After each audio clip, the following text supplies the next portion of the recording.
Coming up, the principal of Ipswich State High School visits a Tzu Chi recycling station in Taiwan. Tzu Chi volunteers continue their assistance to Typhoon E-tau survivors in Ibaraki Prefecture, Japan. Welcome to DaAi Headlines. I'm Helen. Liao. Thank you for joining us. Recently, the principal of Ipswich State High School in Australia's Queensland visited Taiwan for the second time this year.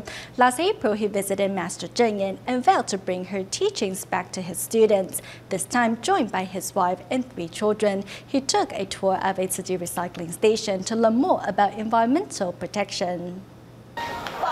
Visiting the Shuanghe Tzu Chi recycling station in New Taipei City, Ipswich State High School principal Simon Riley is back in Taiwan.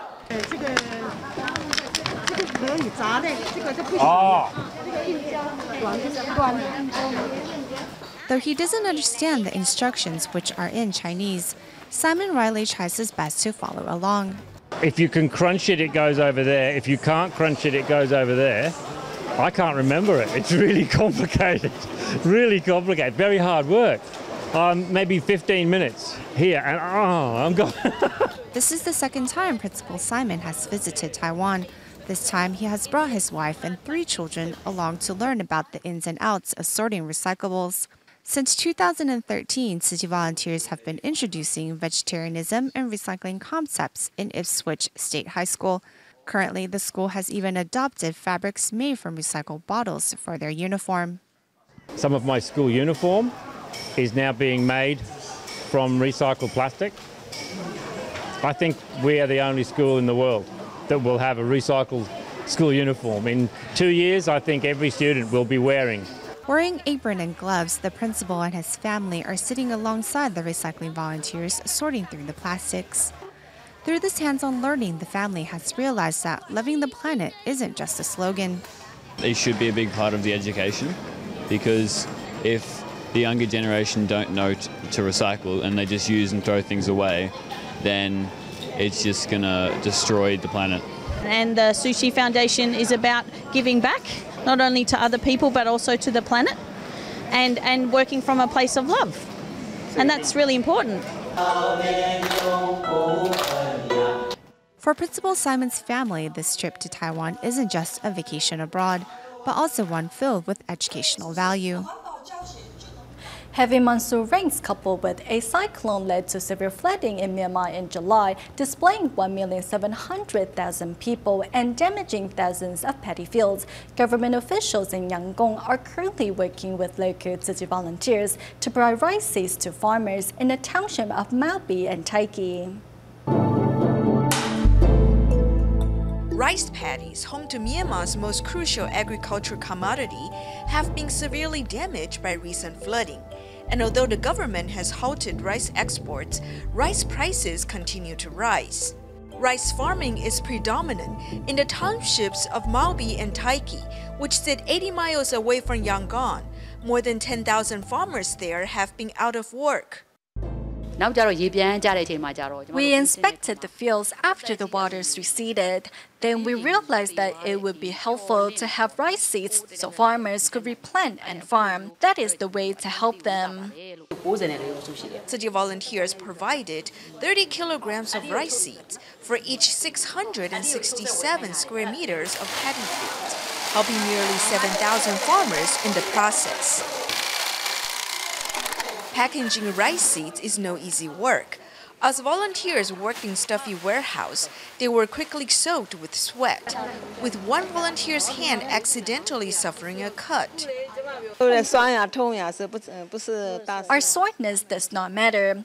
Their difficulties are what matter to us, so it is fine for us to feel sore.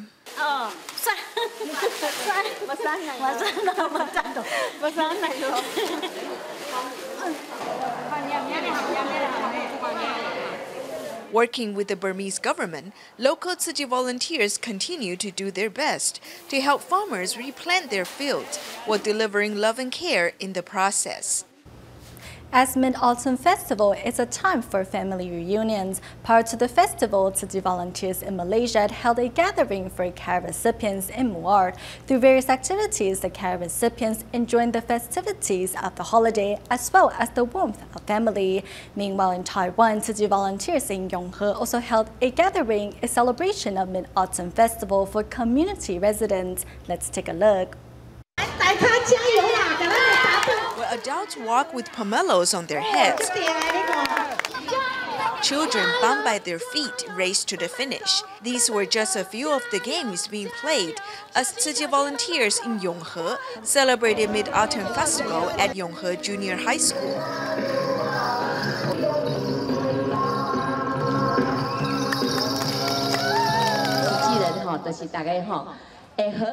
Tzu Chi volunteers work as a team. Some of us brought pomelos, some cooked, some volunteers moved stuff, and other design activities. Everyone put in time and effort and had fun.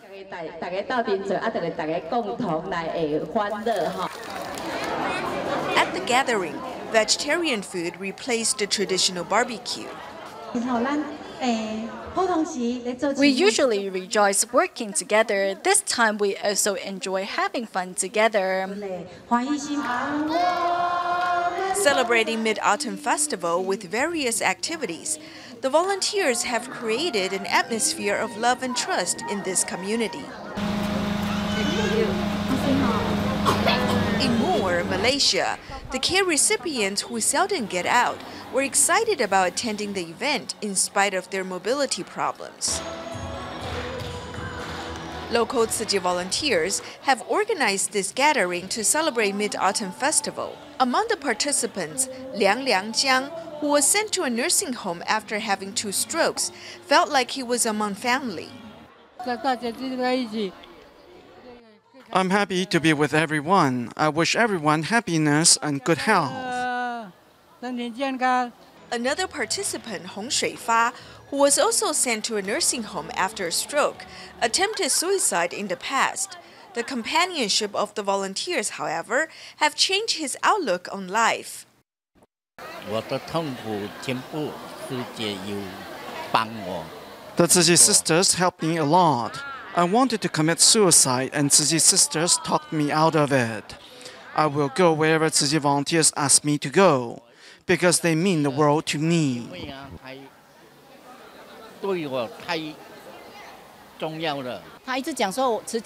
He kept saying that Tzu Chi brought him familiar warmth, so I want him to have that feeling again. Volunteers fed the elderly and played games that were enjoyed by both seniors and children. Even without their families by their side, the CARE recipients still felt the love of family with Tzu Chi by their side.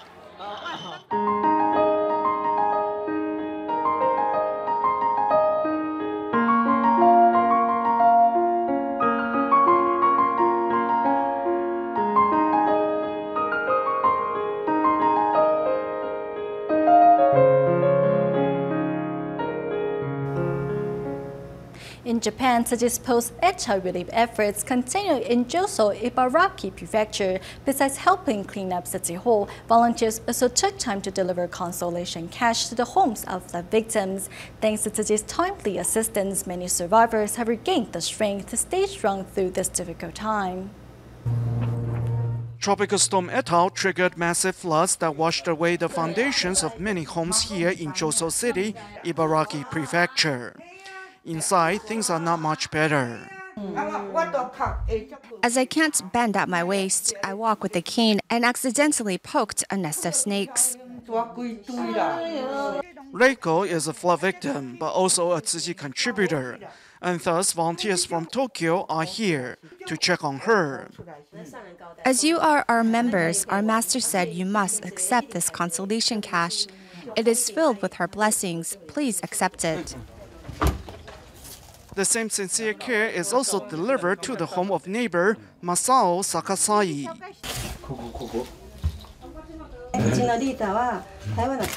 Our master in Hualien has asked us to deliver this consolation cash on her behalf. We ask you to please accept it.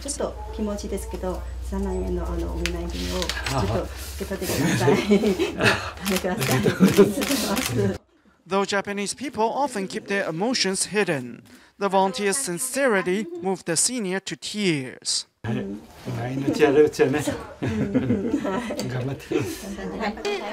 volunteers next visited an emergency shelter for displaced flood victims, where they wished someone a happy birthday.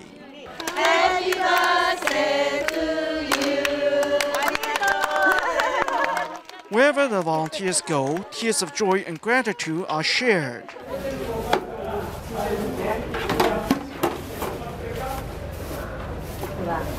The group next traveled to Joso City Hall to serve as janitors so that staff do not have to work surrounded by dust.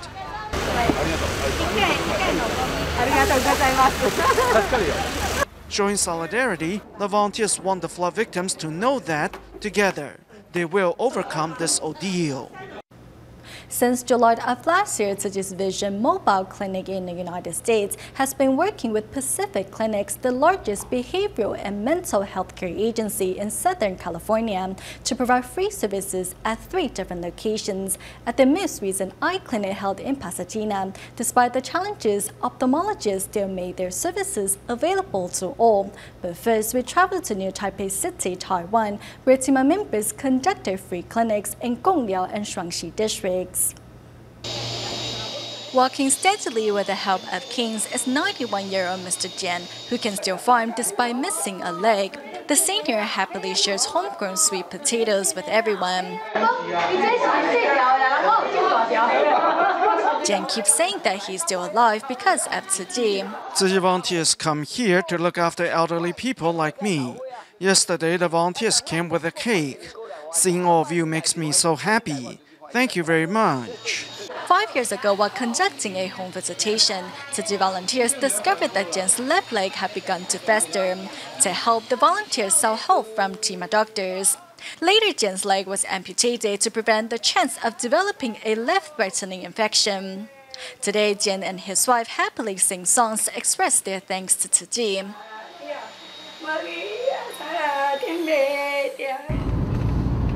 The presence of team doctors was also seen in Liao district. To safeguard the health of local residents, free clinics are held on a regular basis. When I'm volunteering at the free clinic, I don't have to worry about spending too much time on each patient. I have more time to look into each patient's need. By holding free clinics in these medically deprived areas, team members hope to better safeguard the health of residents by giving them a chance to receive quality medical care. Meanwhile, in the United States, Tzu Chi's Vision Mobile Clinic has once again arrived in Pasadena, California to serve community residents. Among the free clinic participants is centenarian Paula Castillo, who is here to have an eye exam. When are you born? When were you born? 1915. So how old are you today? Angie? It was a bit challenging for us because she had poor vision and is hard of hearing. However, everyone was glad to be able to offer their help. Although we couldn't give her prescription glasses, we still made sure she would receive cataract surgery later on. This time, the free clinic focuses on serving new immigrants and low-income households. Our Vision Mobile Clinic offers its services at 3 different locations twice a month, and once a month at the local women's center. Many break into smiles upon receiving their free prescription glasses. And I can sing, and I can drive. And I feel really nice that I could have glasses to read. In the years to come, Tzu Chi's Vision Mobile Clinic will continue to offer its services to the poor and needy. Gongzhen Junior High in downtown Pingtung City was built over 50 years ago. All of the school's buildings were deemed unable to withstand earthquake except the gymnasium, which was built in 1999, and thus the Tzu Chi Foundation decided to help the school build a brand new campus. This is Pingtung County's Gongzhen Junior High School. As the school's buildings had become run down, they have all been demolished. Even the front gate is gone. Only the gymnasium will be left untouched in Tzu Chi's rebuilding project. Thus, it has become the faculty's temporary office. Inside the gym, teachers work in an open space without dividers. All of the school's 9 offices have been moved here. The only privacy one can find in here is the temporary infirmary, which has a bed and a medicine cabinet off in a corner. The only building left standing on campus not only lacks privacy but also has poor air conditioning. Still, the faculty do their best to cope with this temporary situation. Though we have very limited space, we still want to provide schooling normally. The computer lab is still in use. Our General Affairs Director, alternative civilian service personnel, and even I have put in extra time over the weekend to help with the move. Moving is no easy feat, as the school is already 51 years old.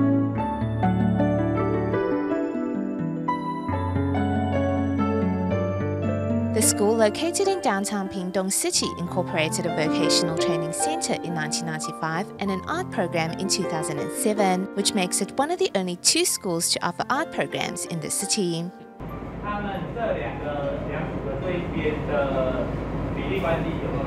Since I was young, my mom has been teaching me art, so I really enjoy painting and drawing. Already an artist in the making, the 9th grader Liao likes to set himself apart.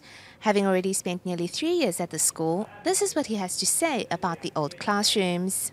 They were harder, and some rooms had leaks. Now that the classrooms are gone, Boya and his classmates are studying inside prefabricated classrooms. And again, the artist in him screams to be creative. The prefabs were a bit boring, so after getting permission from the school, we happily got to work. The exterior walls of the prefabs have been beautifully painted by the school's art students, who get to apply the techniques they've learned in class and inspire each other with their creativity. Every year, the graduating class will also do their best to showcase what they have learned during the graduation expo.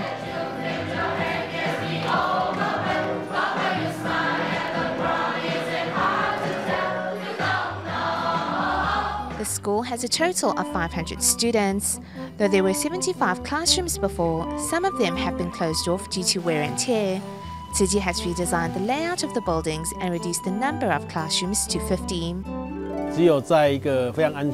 Only when in a safe and comfortable environment can the students learn well and teachers teach well. The parents will also be more at ease knowing that their children are in good hands.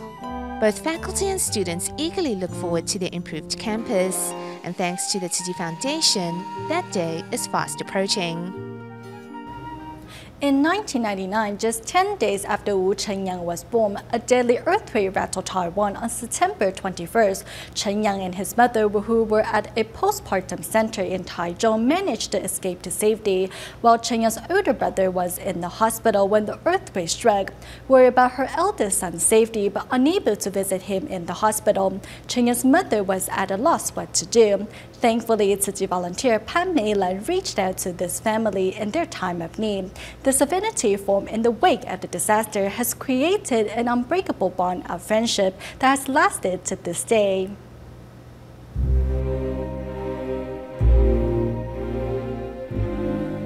Wu Chenyang was just 10 days old when a deadly earthquake struck central Taiwan. I heard that the entire building caved in. I couldn't believe it. Wu Chenyang, who was just 10 days old when the earthquake struck, is now a 16-year-old teenager, currently enrolled at one of the top high schools in central Taiwan. I owe my thanks to my mother. She wrapped me in her clothes and ran outside. For many young teens, they may not remember or would have only heard of the 91 earthquake through their parents or elders. But for the older generation who lived through the disaster, it is a day they will never forget. At the time, my eldest son, Wu Guanxian, was being treated for a burn injury at the hospital, and I was still recovering from childbirth. I was worried about his condition, but I couldn't visit him. Having just given birth and with her eldest son in the hospital, Ye Mei-shou was at a loss at what to do. Sister Mei-lan brought me vegetarian chicken soup made with sesame oil 3 times a day.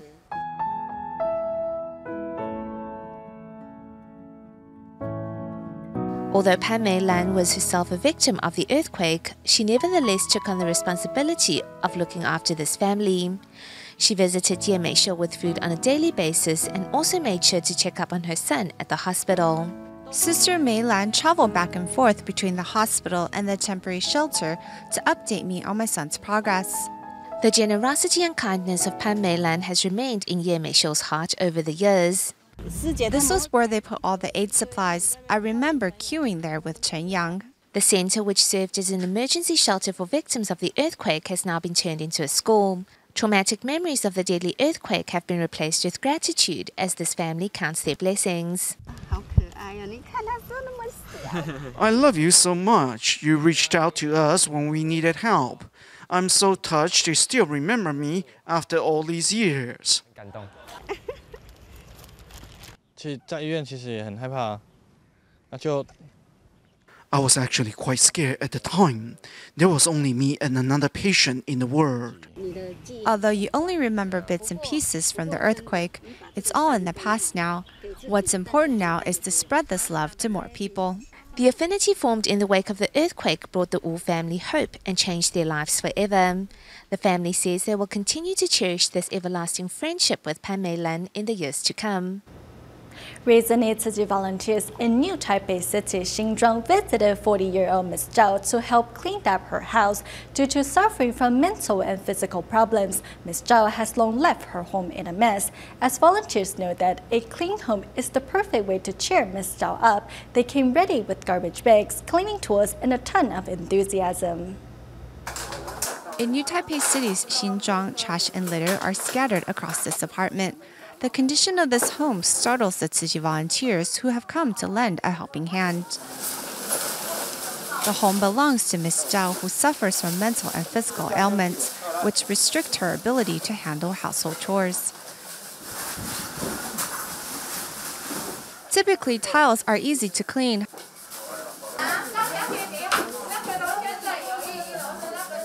However, the caked-on layers of dust and dirt has the volunteers using all their might to scrub it clean.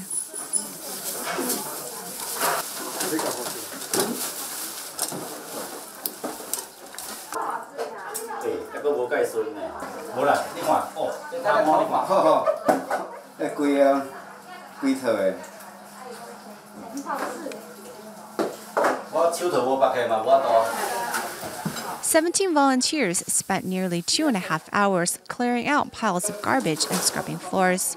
Once they were done, the volunteers took a moment to try to lift the 40-year-old's spirit.